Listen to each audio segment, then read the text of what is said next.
बुद्ध यांचा महत्त्वपूर्ण एक संदेश आहे. तो इथं मला जाणीवपूर्वक नमूद करावासा वाटतो.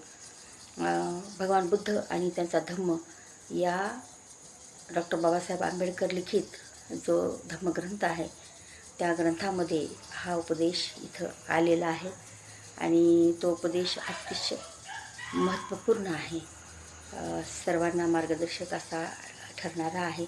आणि म्हणून मला असं वाटतं की आपण नक्कीच याचा आपल्या जीवनामध्ये विचार करावा.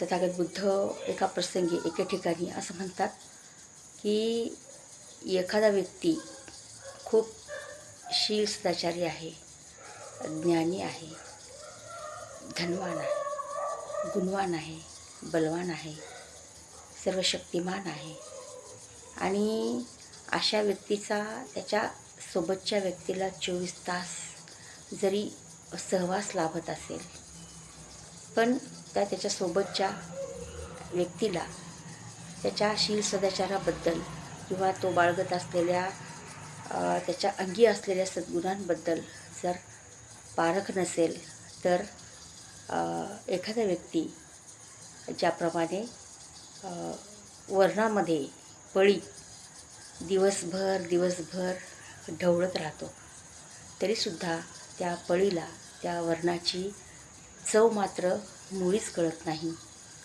अशाच प्रकारे एखाद्या शील सदाचारी व्यक्तीची संगत, ज्या संगतीचा पारेख ज्याला करता येत नाही, त्याला ह्या पळीची उपमा तथागत